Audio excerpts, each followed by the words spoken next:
I am convinced that strength and conditioning doesn't matter.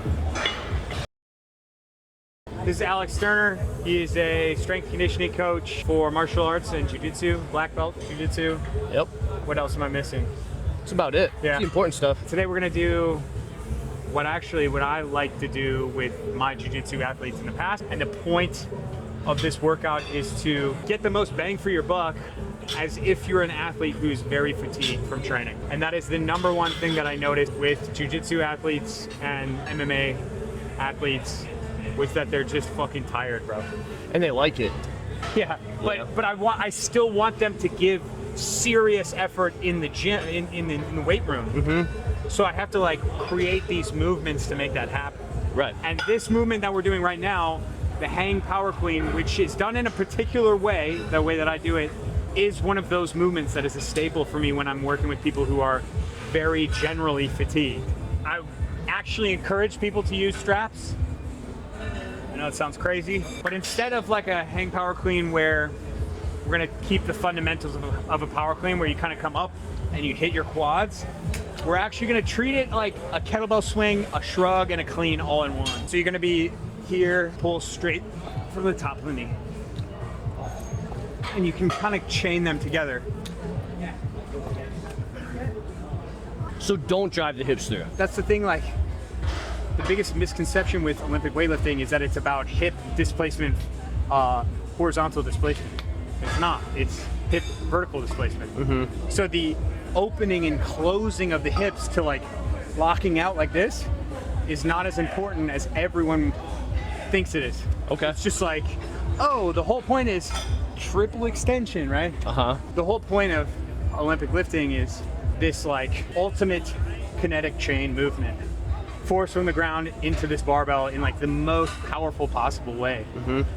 And so if you're able to do that without this, which you should be, then it's not about that, if that makes sense. Makes sense. So boom. Yeah, you're gonna pull right from there. Okay. Pull right from there. Yep. And now try to chain it. Go. When it comes down, you're going back up. Yeah. Move your feet now. Move my feet, come off the ground more? Okay. You'll feel it. Once this weight gets heavier, you'll kind of feel what you should do, and it might be a pattern that you're not used to. Again, everybody who implements weightlifting is always thinking, extend the hips. For sure. Extension, hip. I don't know. I wish there was a parallel in jiu-jitsu. It's don't cross the feet. No, you can. Bullshit. Yeah. You learn where you can break those rules when it makes sense. Exactly. And so for me, it's tempo and timing is far more important than extension. Far more. And even in movements that don't have to do with getting under the bar. Mm-hmm. What we're looking to do is resist in this posture position as the bar comes down, resist the fucking shit out of the bar coming down, and then be able to turn and change direction on it. All of this shoulder girdle, everything gets worked at the same time, and maximizing that completely. I dig it. For me, it was this movement was such a staple with all the boys that I work with. It's just it's a double leg. It's a fucking... For sure. It's also just refreshing to hear it coming from someone with an actual weightlifting background. Right. Most people are going to be super, super strict, Well, I don't have time. I didn't have time to be strict. I don't have time to teach the fundamentals and the specifics. These kids are tired, going to second session in 2 hours. Mm-hmm. I have 1 hour to work with them. If I'm gonna do a clean variation, I'm gonna do a hang power clean so we can load it early and often. And No, that's great. Purists might see this movement and think it's silly, but I have a video of 60s, 1970s Soviet Union lifter doing this exact thing. Just not with straps, he's using hook grip. It's incredibly effective, this movement. Well, it's about the transfer too, right? So you look at some of these football players, the cleans that they're doing, they might not look super clean technically, but it certainly transfers.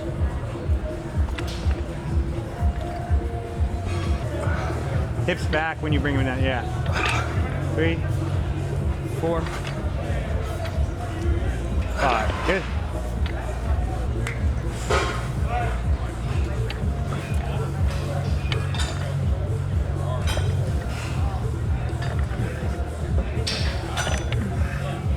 How many? Just 4. Nice. Go. Good.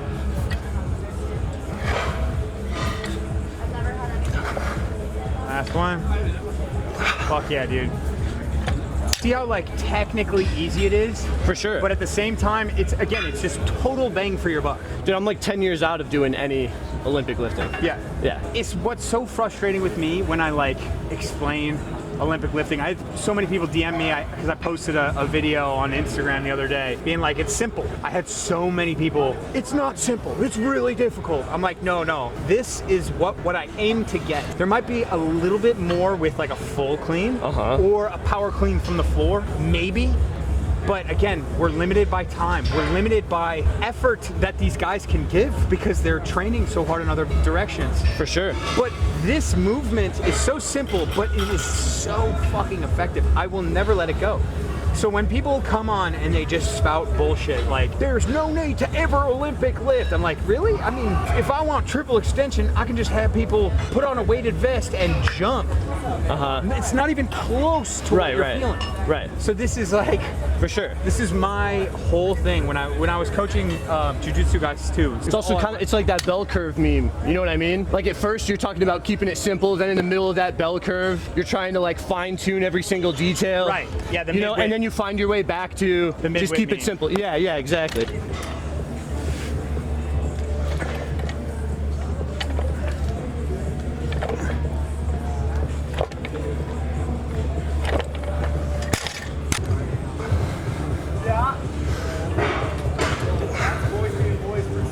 You got it. Yes. Adjust. Come on. Smoother. I lost count. Was that 4? One more. Yeah, so you just now, like, you're just not smooth. It's all blocky and chunky, but again, what's the risk? You know? No, I'm gonna get it up. Yeah. But I mean, if you don't, what's the risk? Just drop the fucking bar. Or, for sure. You know, it's not a crazy ask. With my training the way it's at, the only movement that I care about is the front squat in order to like maintain anything. It's the desert island movement. You're gonna pick one movement to do to just like stay all around as good as you can, that's the one. Or like a thruster, you know, if you can thruster like close to body weight, you're a monster. Full front squat, out of the hole, push press overhead, you're a monster. We should try, let's do that next. All right. Thrusters for weight. I'm down. You got a good front squat. What can you front squat right now? I hit 335 yesterday. You got a good front squat. Decent front squat, but bro, there was a point in my life where I could walk into the gym and front squat 400 pounds every day. That's incredible. Dude, I've been flirting with 365 for a while now, but yeah. Also with training jiu-jitsu and stuff, sometimes, man, such a cop-out, but... No, bro, I didn't walk. I didn't walk if I didn't have to. I'd walk a few steps a day and then I would lift. What were you at your heaviest? I think 255, 260. Damn.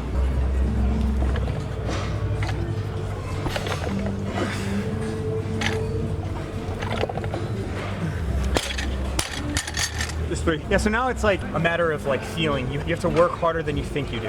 That's why I love Olympic weightlifting. You don't realize the fatigue that you have because it's not a steady rate of force production. So you think, oh, it's this weight. I only need to resist and push up that much, but you actually have to almost double it. You mean doing like this variation? Any variation. Because it's not a strength, like a... For sure.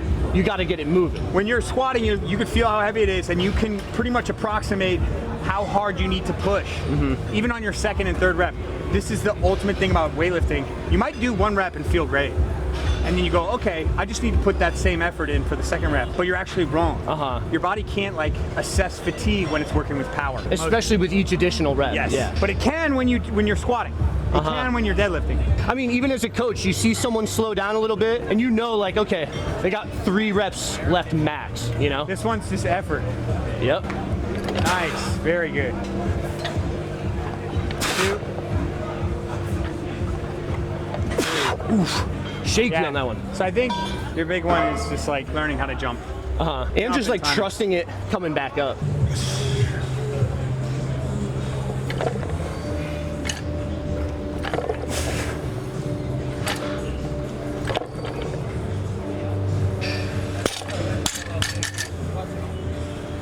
Come on.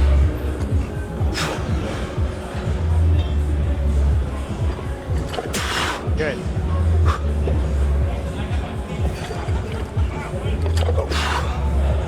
shorten Sloppy your as hips. hell. You can shorten your hips. You don't have to extend that hard with the hips. It's more about the traps. Okay.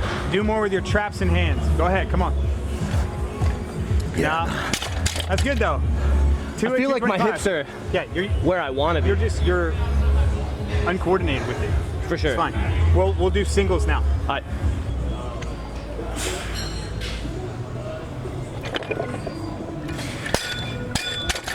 Nice. It's moving. I feel like something that's super objective. Yeah, This numbers. running. Yeah. So numbers driven. Does that ever fuck with your head? Yeah, but you have to kind of just like your language and the way that you think about it is different. You'll never like step into training and be like, oh, I'm ready to hit my old numbers. Right. Although what I found at like the intermediate to advanced level, people just stay in shape the whole year round. Fighters, you see do the same thing. For sure. Almost, it's wild. Almost all of the fighters that I ever dealt with, They don't even have an off season. There was no off season. Yeah. Come on, Alex. Let's go.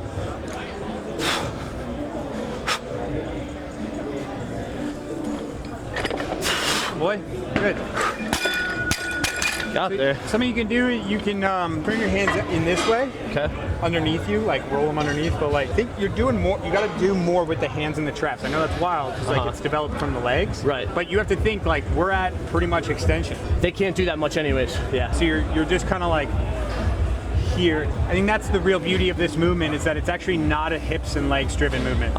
It's more just like how much power can we push through the ground, and like this almost like jumping position, and then still be able to manipulate shit with. Okay, this actually leads me, I did a post on this recently, talking about how load can be like a really valuable constraint, right? Like if we were working through my super rusty hang clean there, right? And we were just keeping it at 135, and you were trying to get me to get more out of here, like you can feed me as many words as you want, right? And I can maybe fake it. But when we get up to a weight where I need it, I think is valuable. But where I got the most kickback was from people with weightlifting backgrounds.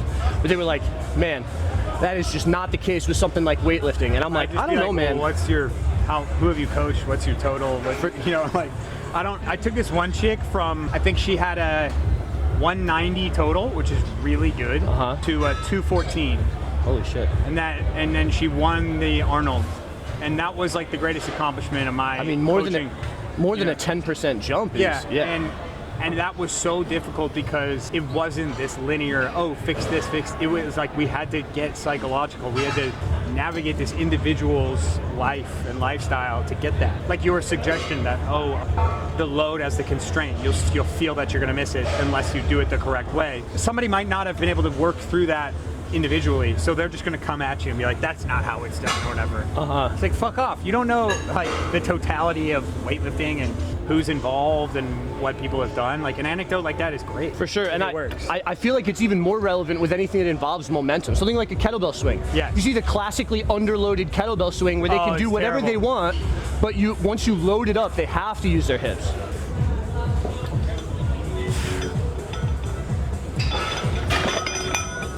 Fuck yeah. Pretty brutal. Hell yeah.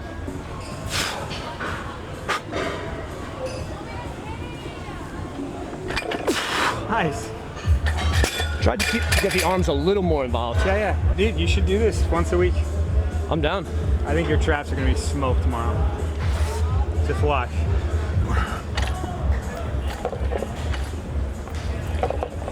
Oh shit.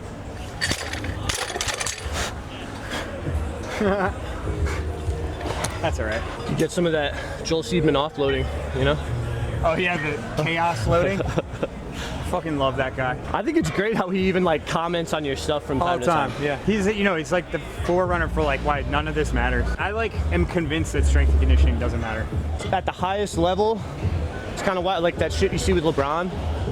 Who gives a fuck? Yeah. It doesn't matter. And like someone was like, oh no, like Steph Curry does like really good training. That must help him. I'm like, dude had like changed the game of basketball before he posted any of those videos. If you think that his strength and conditioning had anything to do with that, you're wrong. No, I think if anything, some of that heavier loading he did might have helped with like those ankle sprains that were fucking up his career. Yeah.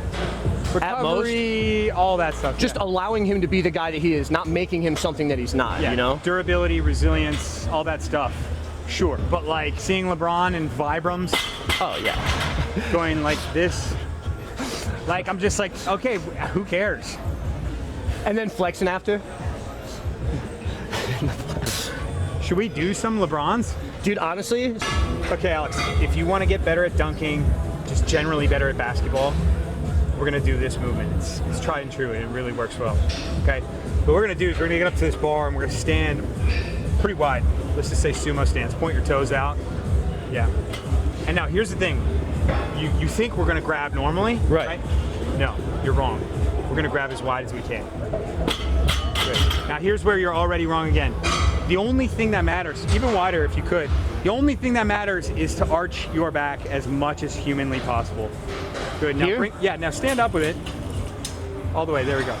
And I'm talking create a Cheeto. A Cheeto puff shape. here. Yeah, as much as you can. Now what we're gonna do is we're gonna kick the bar out away from us Okay. and hold it there. Now squat down and touch. And keep the Cheeto shape? Yeah, Cheeto, yeah, very, very important. And then come back up. Now you think, now we're gonna go back down? No, we're gonna kick the bar out again. Okay. Yes, Cheeto, Cheeto the back. Oh my God. Good, there we go. I feel more like LeBron. Yeah. Thank you.